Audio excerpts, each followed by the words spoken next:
Let's go over the Star Wars franchise when it comes to Star Wars The Last Jedi by writer and director Rian Johnson that serves as the second installment of the sequel trilogy. This is Mike Zero here.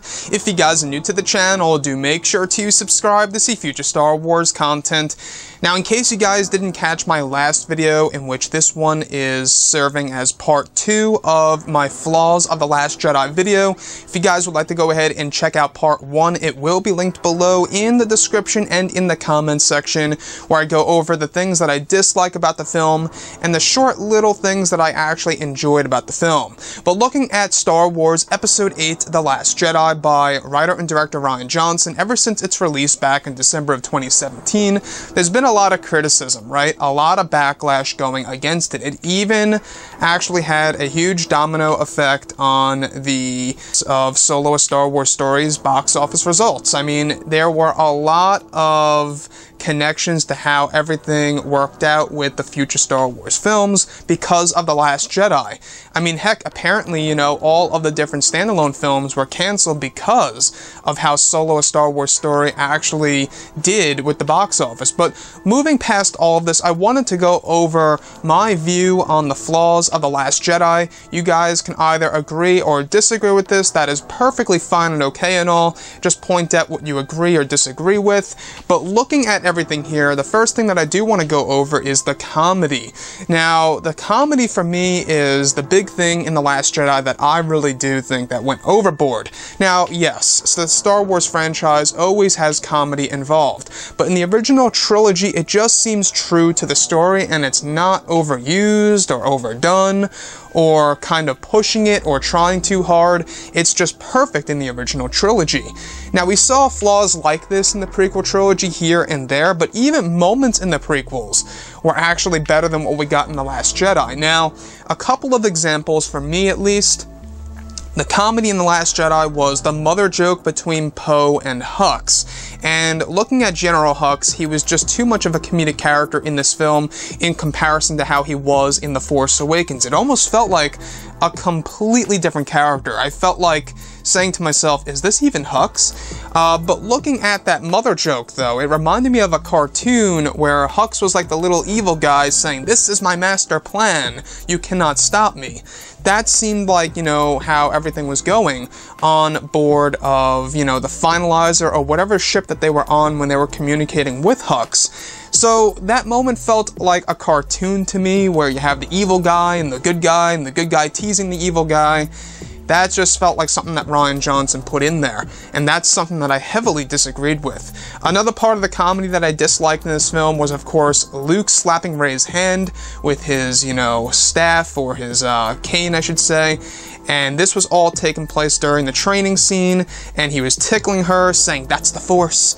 I didn't like that moment. That moment for me just threw me off. It destroyed the seriousness.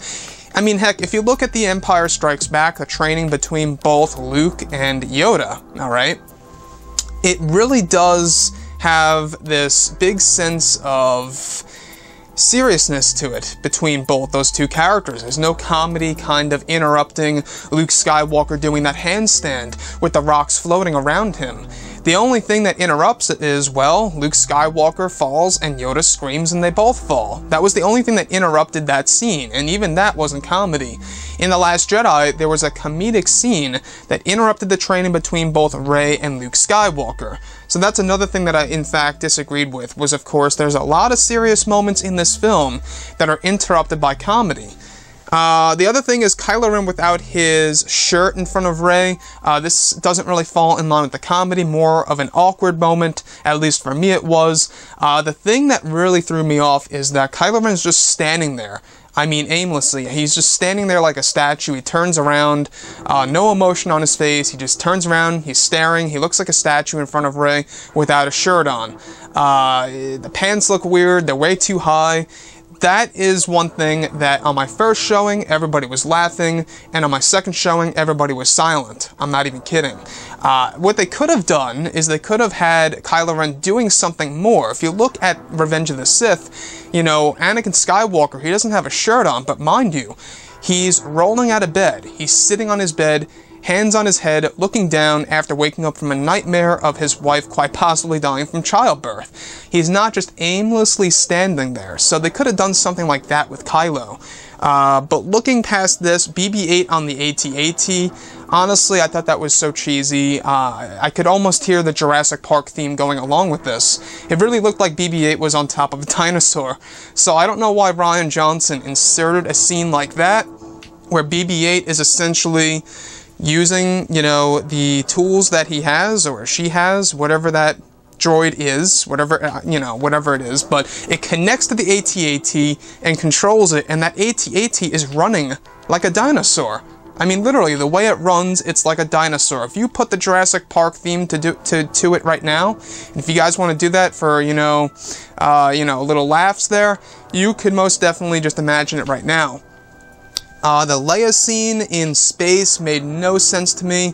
That was also another cheesy moment. I feel like that at that point in time, she should have just either A, died, or B, maybe done something different. They could have done something where maybe the ship, you know, part of it, you know, got blown off, and maybe she almost got sucked out and she's hanging onto a railing, and then everything gets, you know, all fixed, and then she's okay. They could have done something like that. But it reminded me of, yes, Mary Poppins. There's a big meme going around, it has been going around for months, that she's very much like Mary Poppins in that scene. The other thing that I do want to go over is Holdo's character. I felt like that character was a waste of screen time. Now, Leia should have sacrificed herself, if anything, in that scene to make it more of an emotional moment. If, you know, Rian had the opportunity or the plan to kill off Leia instead of Luke in The Last Jedi, I would have enjoyed that a whole lot more, and that would have been the ultimate sacrifice. The other thing is Luke milking the Thala Siren, or as many people would call it, the sea monster, or the sea cow, or the sea moose. It had my whole theater laughing in the first showing and left everyone in silence on the second showing. So that was another awkward moment for me. To me, Luke could have just had a waterfall going on the planet Ahch-To. He could have held a bucket over it and drank from the bucket and put it into his water bottle or something like that. That, to me, not only would it have been more natural, it would have made more sense. The Captain Phasma scene, alright, between herself and Finn, I feel like that Phasma was a waste of a character in this film. She didn't have much screen time, and this is something that was a problem in The Force Awakens for me as well, is that they introduced this character, yet she didn't do all too much in that movie. Same goes as follows for The Last Jedi. So, you know, I feel like that the scene between both Finn and Phasma was a bit underwhelming for me, personally. The Last Jedi really left me confused on the whole romance angle. Exactly, you know, who is Rey going for? Is she going for Poe? Is she going for Finn? Is she going for Kylo Ren? It seems like it's going in all different directions. But the Hux, you know, character was too comedic for me. Not a fan of Broom Boy and how he is the final shot of the movie. That to me was a little off. I feel like the last shot of the film should have been the Millennium Falcon jumping to hyperspace, jump to credits. Would have been perfect like that. Luke did not show much sadness over Han's death. Now, this was actually a deleted scene in The Last Jedi that should have been included in the final cut of the movie. It would have added a whole lot more, I don't know, emotional weight to the film. It would have actually given us a little bit more of a connection between the older versions of Luke and Han, even if they never got to see each other on screen at that point in time. The First Order never really felt like a threat. The Resistance in a shield the whole time. The film got a little repetitive when it came to that, of them just being, you know, embodied, you know, in a shield, getting shot over by the First Order over and over. That, to me, was repetitive. Chewbacca eating a porg scene was both funny, cute, and disturbing. I mean, think about this. Chewie killed that porg off screen. He killed that porg and he was barbecuing it.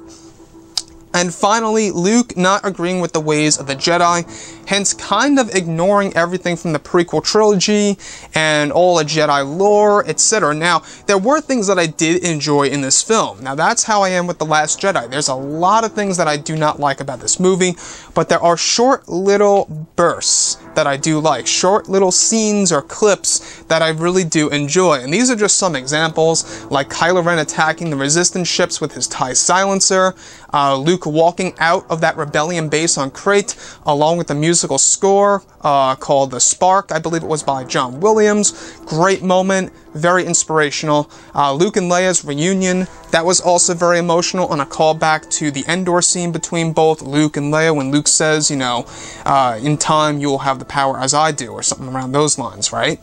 So that was a little parallel to that. The flashbacks I enjoyed because we got to see Luke's green lightsaber, of course, why wouldn't we? The space battle, Snoke and Kylo scenes. Luke versus Kylo Ren on Crait, even though it was very short and Luke kept dodging the sabers. Luke's lesson to Rey, his life story to Rey inside of the First Jedi Temple. And those are just some examples of what I enjoyed in the film. But I do actually disagree with a whole lot more things in this movie than what I agree with. And I feel like that there are a lot of flaws of The Last Jedi, and this is something that I think that Star Wars Episode 9 needs to fix, where it has a whole lot less flaws and more things and more pros that a lot of fans are going to like. But let me know what you guys have to say about all of this in the comments, and if you guys did enjoy the content for today, do make sure to drop a thumbs up on this video to support the channel. I thank you all so very much for the kind support, and I'll catch you guys next time.